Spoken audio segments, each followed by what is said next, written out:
Bom, continuando. Então,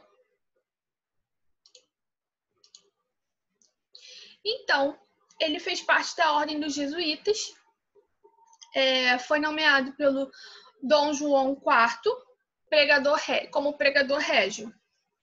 Em 1614, com apenas 6 anos, mudou-se com a família para o Brasil. Sua escrita era conceptista, então gravem isso, era conceptista, então ele era bem direto, ele era voltado para a razão também, então ele questionava muito, ele pensava assim, cara, o que eu vou dizer para eles? Porque tá essa briga toda. Destacou-se com seu brilhantismo no Colégio dos Jesuítas de Salvador e foi ali que despertou sua vocação religiosa. Foi um dos jesuítas da Companhia de Jesus, participou da Companhia de Jesus, né? E no Brasil trabalhou como professor no Colégio dos Jesuítas, na cidade de Olinda. Então, aquelas escolas que foram construídas na Bahia, ele trabalhou lá.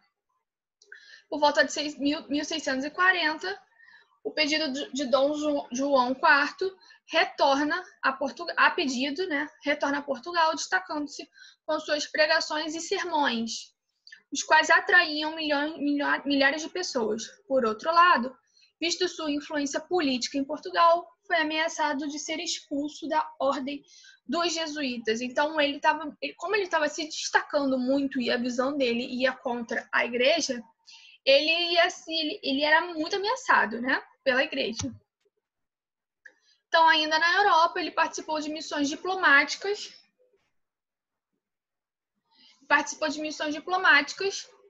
lutando contra a Inquisição e o preconceito contra os judeus, chamados de cristãos novos. Retorna ao Brasil, em 1653, no Maranhão, lutando contra os interesses escravagistas dos colonos. Por esse motivo, os jesuítas foram expulsos do Maranhão em 1661, retornando a Lisboa.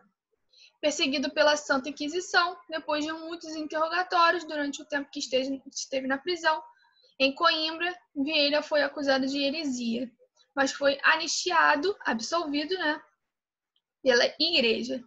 Então, por ele ir contra o papel da igreja, né, ir contra o que a igreja pregava e o que a igreja queria, ele foi acusado de pecado. Eles falavam que ele estava pecando, mas ele foi absolvido. Então, em 81, ele retorna ao Brasil, promovendo outras missões entre os índios. Faleceu em Salvador em 97, com 89 anos. Bom, tudo que está destacadinho é o que vocês precisam mais saber. Então, anotem no caderno, tá? Sei lá. Porque são coisas bem importantes. Bom, a obra principal dele, que ele ficou mais conhecido, e ele foi muito crítico, né? Onde ele criticava muito esse papel da igreja,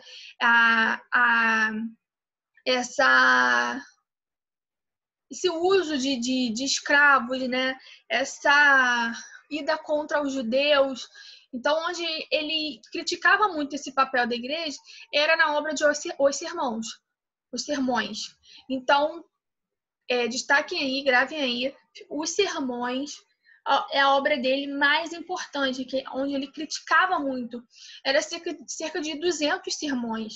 Então, em cada um, ele criticava muito. Mas ele também teve as cartas, que eram cartas que ele produzia, e profecias, né, que eram ideias que ele tinha e ele escrevia. Mas o que ficou muito, muito, muito conhecido, muito crítico, e o que mexeu muito com ele, né, o que ameaçava muito ele, né, era a obra Os Sermões, tá? Aqui, Padre Antônio Vieira, bem bonitinho, bem fofinho. Bom, barroco é basicamente isso.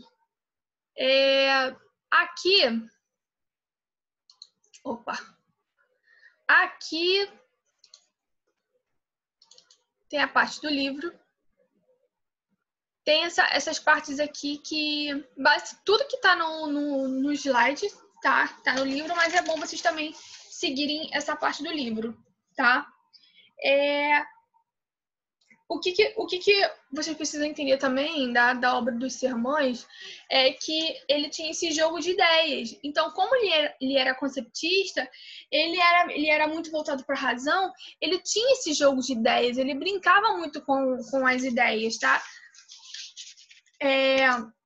E aí ele criticava até os próprios padres. Assim como ele criticava a igreja, ele criticava os padres também, beleza?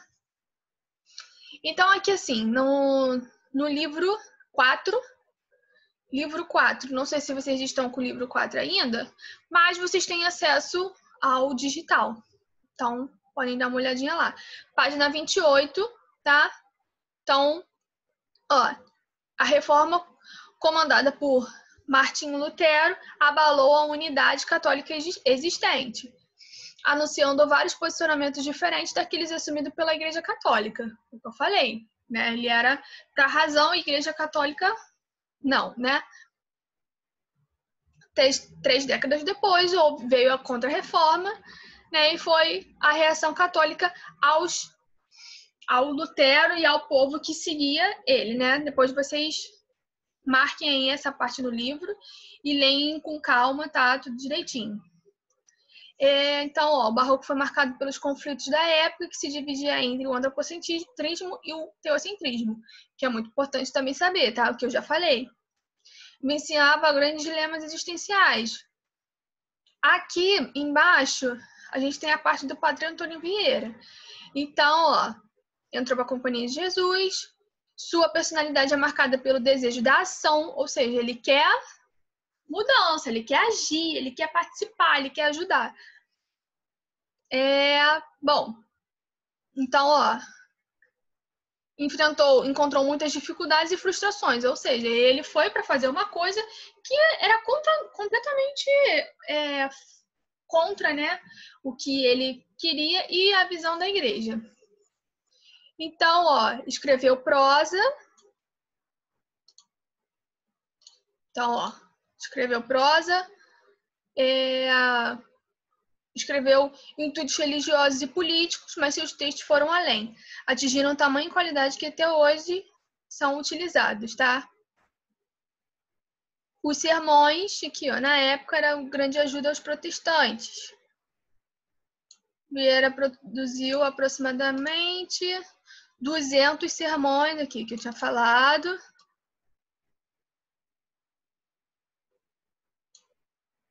Deixa eu marcar aqui. Marcados pela riqueza do vocabulário, pela estrutura sintática singular de seus períodos, Ó, Vieira desenvolveu esse sermão a fim de mostrar... ele tá falando essa parte aqui é um dos sermões dele, tá?